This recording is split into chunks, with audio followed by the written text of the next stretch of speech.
Welcome, everyone. Welcome to all of you here in the church, especially to those of you who haven't been for a little while, for one reason or another. It's lovely to see you again. And also those of you joining us online. I think there's a little problem with some of the sound, but I hope that you'll be able to hear as much as possible. Welcome to this first Sunday of August.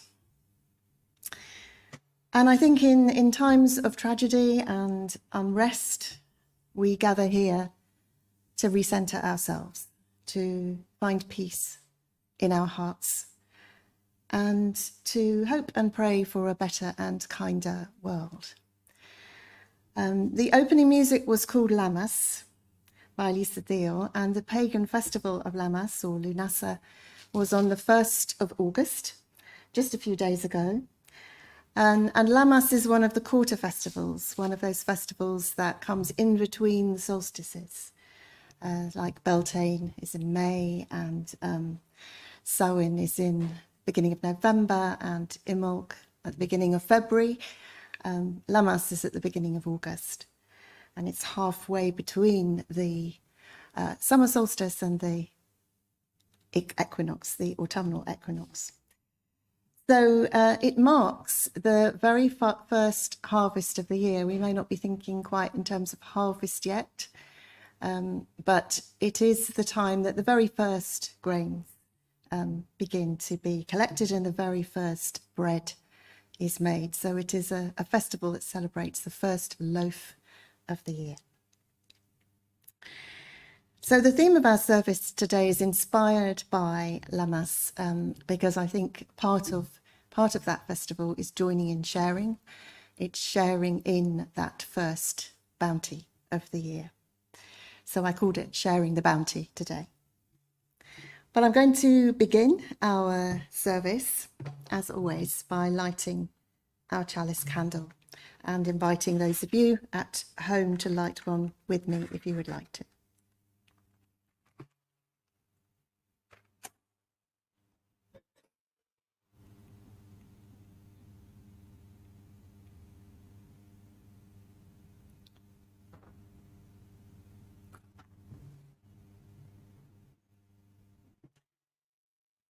May this flame be a symbol of all that nourishes and sustains us, of all that holds us and supports us,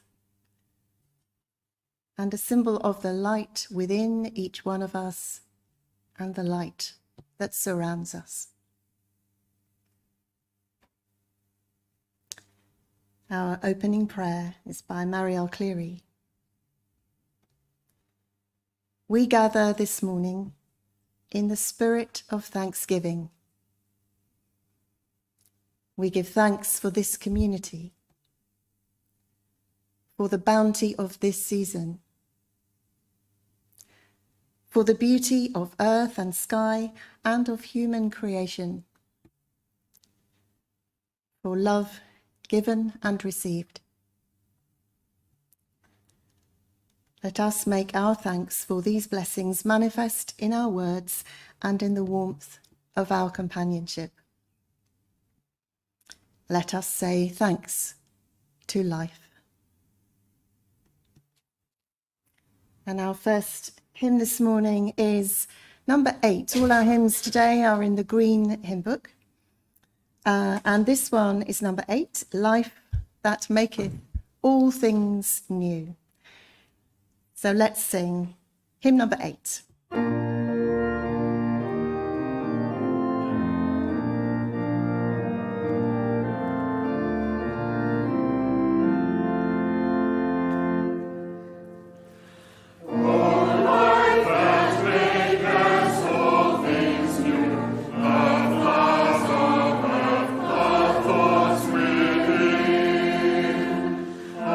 Pilgrim feet wet with thy dew,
I have two stories to share with you today, and the first one is an Aesop's fable, and it's called The Lion's Share. And I have to confess, I did not know where that expression came from, but I believe it comes from this story. A long time ago, the lion, the fox, the jackal, and the wolf agreed to go hunting together, sharing with each other whatever they found. One day, the wolf ran down a stag and immediately called his comrades to divide the spoil. Without being asked, the lion placed himself at the head of the feast to do the carving, and with a great show of fairness, began to count the guests. 1, he said, counting on his claws. That is myself, the lion. 2, that's the wolf. 3 is the jackal, and the fox makes 4. He then very carefully divided the stag into 4 equal parts. I am King Lion, he said, when he'd finished, so of course I get the first part. This next part falls to me because I'm the strongest. And this is mine because I'm the bravest. He now began to glare at the others rather savagely. If any of you have any claim to the part that is left, he growled, stretching his claws menacingly, now is the time to speak up. That's the story of the lion's share. I think we get the idea. So the second story is very different in its tone, and it comes from the Gospel of John, chapter 6, verses 1 to 13.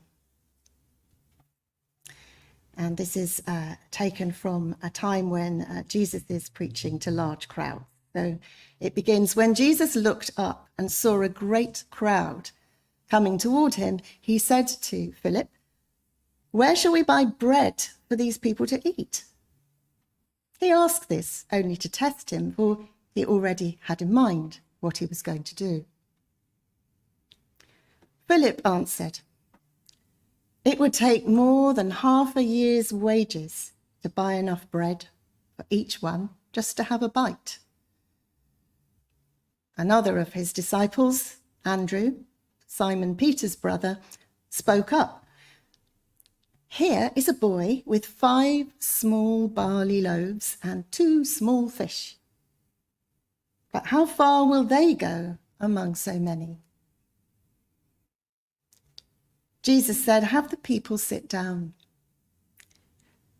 There was plenty of grass in that place, and they sat down. About 5,000 men were there. Jesus took the loaves, gave thanks, and distributed to those who were seated as much as they wanted. He did the same with the fish. When they had all had enough to eat, he said to his disciples, "Gather the pieces that are left over. Let nothing be wasted." So they gathered them and filled 12 baskets with the pieces of the 5 barley loaves left over by those who had eaten.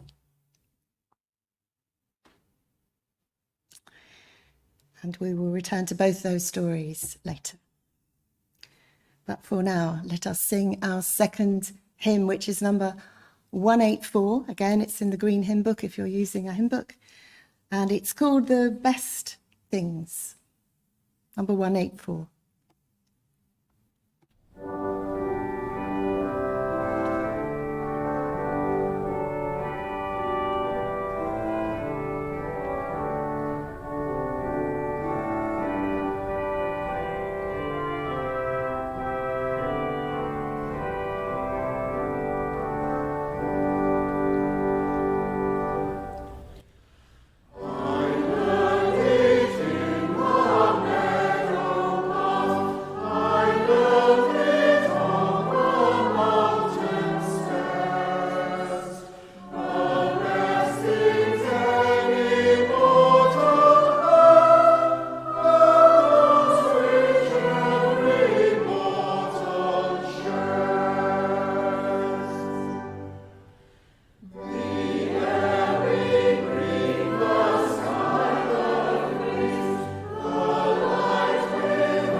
And so in the spirit of sharing bread, I'm going to see if we can take part in a simple, well, I'm saying simple, in a ritual of sharing bread and not wine, but juice. This is not a communion in any traditional sense. I'm certainly not suggesting that either the bread or the juice, which I bought in Morrison's, are representing here the body or the blood of Christ. They do not. But I do believe that the simple ritual of sharing and passing food to each other is, and can be anyway, a meaningful experience in its own way, in its own right. So I have some bread. I've got 2 baskets actually, and it is gluten-free. So hopefully anyone would be able to eat it if you would like to. They're just little pieces. They will be shared around, and also these little glasses are for juice. I am going to have some help. I'm going to need some help. But the way we do communion here is not that the person at the front bestows blessings on everyone else. The way we do it is that we bless each other as we share. So it is a very different sort of feeling. There's nothing from on high. I think you know by now I don't have any special powers. No more special than you do anyway. So we all have special powers, of course. So I will talk you through it, but there are some words. When you receive your bread, and I'm sorry I won't be able to sort of put bread through the internet for those of you online, but I hope you'll get the idea. There are some words. They're very, very simple. When you receive the basket, just take a little bit of bread for yourself, and as you pass the basket to the next person, you say, "The bread of life for you." The bread of life for you. Do you want to say it together? The bread of life for you. Yeah. So you receive the basket, you take a little bit of bread and pass that basket, not a bit of bread because we don't want fingers all over it, just pass the basket. And then they can take a piece and pass it on. And each time it's passed on, the bread of life for you. So we'll have a basket on either side, but I am symbolically saying to those of you online, the bread of life for you. And then there will be these little glasses with juice in them. And I'm going to ask my 2 helpers here if they will help me pass those around. And we will say the cup of blessing for you. The cup of blessing. I'll remind you.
Thank you for taking part in a very simple communion based on, it's not exactly the same, but based on our Socinian communion tradition, which is an old Unitarian tradition. They would have come up to tables 12 at a time and served each other, but that felt a little bit complicated to organise today. So in the past, there was a reverence and ritual surrounding the first grain harvest. So it was a religious occasion in the original meaning of that word, which is not necessarily to say religion in an organised way, but religious meaning to bind, to bond. So Lammas was a festival that helped to bind people together and to bond with each other and also with the cycles of nature.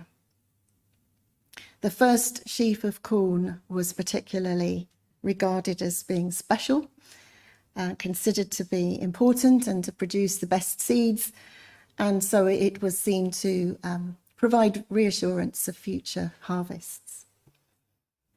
So that one would be ceremonially cut down and winnowed and ground and baked into special harvest bread, which would then be shared by the community and shared in thanks.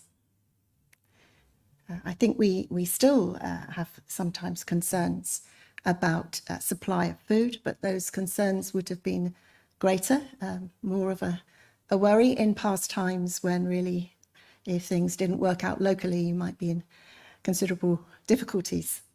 So it was very important to mark these moments of the first harvest. The idea of sharing bread has very deep roots across time and culture. So perhaps it's not surprising that we find the story of the loaves and the fishes in the Gospels. And of course, it's told as a miracle. In John's version, there's the boy with the 5 small barley loaves and 2 small fish. But of course, the disciple Andrew asks reasonably enough, well, how far can that possibly go among so many people? We're told that there were 5,000 men in the crowd, but we can probably assume there were just as many women. And there were also, of course, as we know, because there was a small boy, there will have been plenty of children as well. So there were many, many people there. That's a lot of hungry mouths to feed.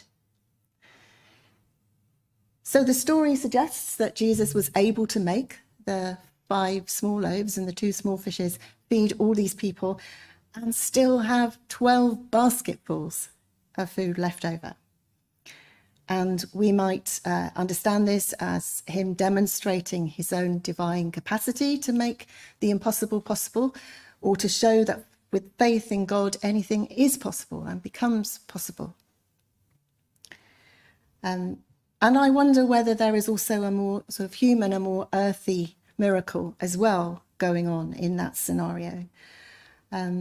Because could it have been that the small boy offered his 5 loaves and his 2 fish, and in so doing started something which he hadn't expected to start, perhaps hadn't known, a kind of miracle in itself, that when others saw him do that, they started to think, well, what have I got to offer?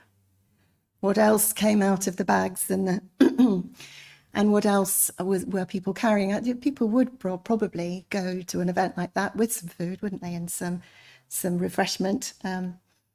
And I imagine, this is only my interpretation, and I don't say it's instead of, but in an additional way of reading the story, that it could be that the miracle was the people in the crowd started to share their food, prompted by this little boy who showed the way.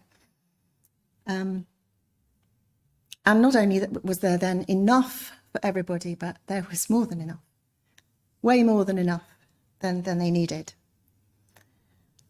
So I think however we choose to read this story or understand this story, it's clear that we're being encouraged, I think, to understand that there is enough for us all.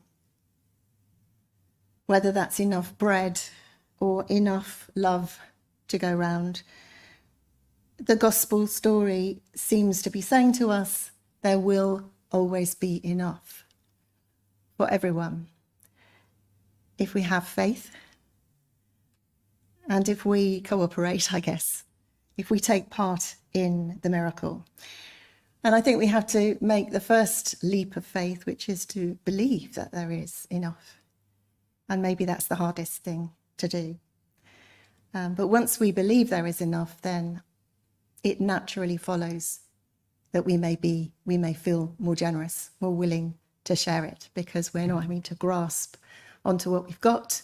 There's enough, we can relax, we can share. So that first leap of faith, that first act of belief, becomes its own self-fulfilling prophecy. We believe there's enough, and therefore there is enough, because we will become more generous. On the other hand, of course, the Aesop's fable, The Lion's Share, is very much not in that vein, presents a very different attitude to sharing. It depicts, I think, a world in which power and selfishness rule, fear and insecurity are very much present. Nothing is shared fairly. And the underlying belief of the lion, what does the lion think? I think the lion must think there isn't enough to go round, surely. The lion must believe that he has to grab what he can, and he will make a show of his power and his strength in order to do that. And no doubt that reinforces his sense of his own self-importance in his own mind, anyway. So he uses this kind of false logic, doesn't he? He comes up with these reasons why each part is actually for him. You know, the first part is, well, it's because I'm the lion, and then it's because I'm brave or because I'm strong. And he goes through and then he dares them to take the last part away from him. And I think he's using false logic. And I wondered if that's a kind of early example of fake news. He puts a version out there, and he tries to persuade people, the animals in this case, to follow along with his logic. They must be scratching their heads. And he uses intimidation. And I'm sure if any of us were asked which kind of world we prefer to live in, I'm pretty sure we'd all choose the first one, the version that the Gospel of John depicts, where, just given a little bit of encouragement, actually people are really willing to share, and to share fairly. The rule that says you do as you would be done by, we sometimes call it the golden rule. And of course, it isn't just specific to Christianity, it runs through all the great religions. We'll teach to do to others as you would be done by yourself. So to share. I know it's easy to feel at times that we are trapped in the lion's version of the world. We certainly see plenty of examples of that attitude around us. But also, of course, and we have to remember this, we see so very many examples of that golden rule operating too. So many examples of people's generosity, so much kindness as well. And I suppose the question is, what can we do to strengthen that more beautiful vision that we might hold of how to be in the world, how to live? Well, I guess there aren't any easy answers, or we would have done it. But Surely it seldom helps to preach or argue or blame others. Usually the best place to start is with ourselves. And I know that there are times when I feel there isn't enough to go round and that maybe I'm going to be shortchanged in some way. Perhaps there isn't enough affection, or there isn't enough of the gifts of life, or whatever it is that we may feel short of in our lives.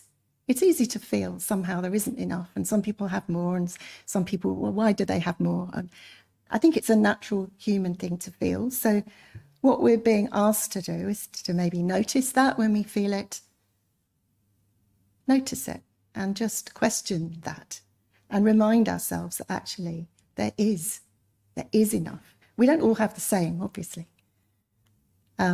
We all have different things in our lives, but the more of us who can hold the faith that there is enough to go around, the more true that will become.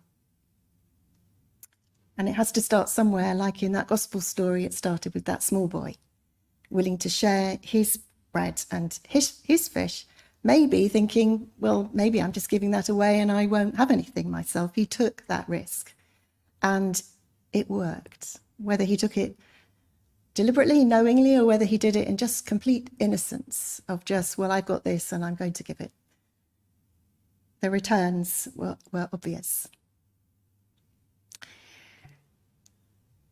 So next time we feel maybe a bit miffed, maybe a bit left out, maybe we don't have as much as other people, maybe instead of reacting like the lion, perhaps we can do the counterintuitive thing, which is to, okay, well, maybe I don't, but I'm still going to offer what I've got.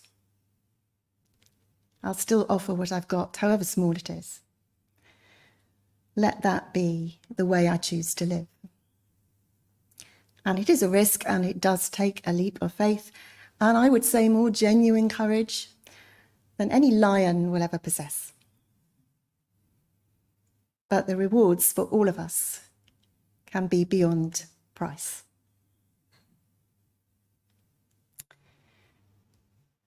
May it be so. Our third hymn is number 271, again in the Green Book, and it's called Give Thanks. Give thanks for the corn and the wheat that are reaped, for labour well done, and the barns that are heaped.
I'm going to it is a shorter service today. I didn't really intend it to be. I thought it might take longer to do the bread and the juice.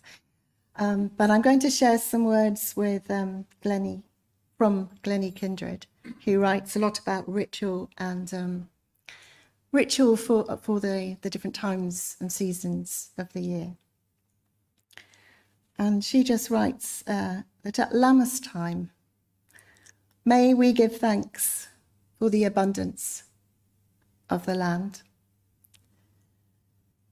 Let us celebrate our generosity of spirit and our deep joys, the things that make our hearts sing and our spirits fly. Knowing that the more we give from our hearts, the more returns to us, and the more we experience ourselves as intrinsically part of the power and the flow of the life force. And I might add to that, as part of the universe, as part of the divine, as part of all that is. Knowing that the more we give from our hearts, the more returns to us. May it be so.